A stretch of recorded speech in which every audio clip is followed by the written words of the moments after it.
Seja meu amado, bem-vindo de volta à nossa escola bíblica diária. Estamos falando da história e geografia bíblicas e já estamos quase no final do reino de Israel. E a gente está trazendo o reino de Judá junto nesse estudo para a gente poder acompanhar o compasso histórico das coisas, ao mesmo tempo em que as coisas acontecem no reino de Judá e no reino de Israel. Muito bem, então pegue a sua Bíblia, pegue o seu caderno de estudos. Ore ao Senhor, pede a Ele discernimento, entendimento, conhecimento, pede a Ele proteção para que a gente possa desvendar dos seus mistérios. Estamos falando sobre a restauração de Israel, os últimos momentos de Israel. Já falamos de Amazias em Judá e agora a gente vai falar de Jeroboão em Israel, mais especificamente. Muito bem, nesta época, Jonas, filho de Amitai, e aqui eu quero fazer um parênteses. Alguns autores dizem que este Jonas que está aqui é o mesmo Jonas que foi mandado para Nínive. Então é o mesmo Jonas. Alguns autores acham que não é o mesmo. De qualquer forma, sendo ou não o mesmo, um profeta de nome Jonas foi ter com o povo de Israel, do reino do norte de Israel. E aqui ele vai predizer o seguinte, ele prediz que Deus iria restaurar Israel desde o Mar Morto até Ramate. Veja comigo no mapa como é que isso fica. O Mar Morto está aqui, ó. Jerusalém está do ladinho, e ele diz o seguinte: Israel tem um território que iria daqui do Mar Morto, nesta região aqui do Mar Morto, subiria tudo isso daqui, passa pelo lago da Galileia, né? E ele vai aqui para cima, passaria por a Síria está aqui, ó, Damasco está aqui, ele vai aqui, ó, pela região de Zobá, até uma outra cidade grande, Ramate. Ramate era um entreposto comercial na época de Salomão.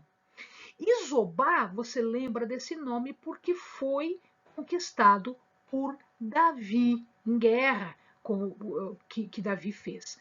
Em Damasco, a capital da Síria. Então, este Jonas, este profeta, filho de Amitai, ele diz o seguinte: Israel, ele vai agora desta região aqui até lá em cima em Ramate. Se eu olho o mapa, se eu continuo o mapa, eu vou ver que a Assíria fica um pouquinho mais para cima, mais à sua direita aí do mapa, tá? À sua direita fica a Assíria. Então, nessa época, o território de Israel praticamente estava batendo no território da Assíria. Vamos ver se isso aconteceu? Joás, lembra? Joás, que havia tomado as riquezas de Jerusalém, do templo e do palácio, que havia prendido o rei, né, de Judá, agora morre. Quando ele morre, quem sobe ao poder? O seu filho Jeroboão. Como ele tem o mesmo nome do primeiro rei de Israel, ele é chamado de Jeroboão II, para a gente não fazer confusão. Então, Jeroboão II, ele assume o trono de Israel. Nesta época, quem era o governante da Síria? Era Ben-Hadad. Ben-Hadad I? Não, era Ben-Hadad II, filho de Hazael. Então, o que acontece aqui é que Ben-Hadad tenta conter o avanço das tropas de Israel, de Jeroboão, mas ele não consegue.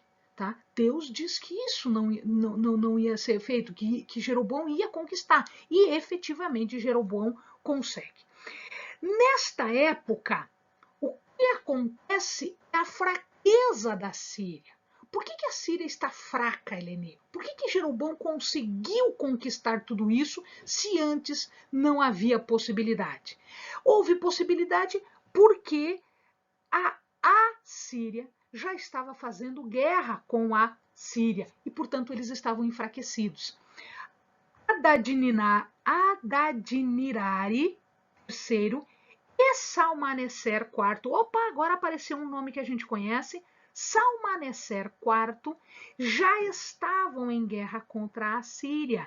E aqui nós vamos ver que as coisas vão acontecer efetivamente, tá? Então, por isso esta fraqueza toda e por isso foi possível que Jeroboão se estendesse no seu território. Muito bem, Jeroboão conquista Damasco, e Damasco, a capital da Síria, mas ele vai para frente. Ele não se contém só com isso aqui, ele chega a Ramate, conforme a profecia de Jonas. Então, conquistou Ramate também. Ramate, ela era um entreposto de Salomão. Então, o que acontece agora é que o território ele se estende tal e qual na época de Salomão, onde houve uma expansão muito grande. Então, de novo, ele se expande até os limites que Salomão e Davi haviam impostos há muito, muito tempo atrás. Então, Ramate está aqui e Damasco está aqui. E ele consegue estabelecer comércio, porque esta região toda é uma região de passagens de caravanas, de camelos, de mercadores. As coisas entram aqui pelos portos de Tiro e de Sidom e vão para a região da Mesopotâmia ou aqui para baixo, para a região do Egito. Então, ele dominando isso daqui, ele está com todo o comércio nas mãos. Riqueza, prosperidade, tudo que o dinheiro pode comprar e adquirir. Ele preocupado com as ameaças e ele tendo essa prosperidade, o que ele faz? Ele vai e reforça os muros de Samaria, que é a capital de Israel. Então ele faz muros de 10 metros de espessura. Para você ter ideia, qual foi a dificuldade depois de tomar Samaria? Eles levaram 3 anos para conseguir tomar Samaria, exatamente porque ela estava muito bem construída, muito bem reforçada, e aí os muros haviam sido ainda melhorados. Muito bem, tudo era azul, tudo eram flores, tudo era maravilhoso? Economicamente, sim.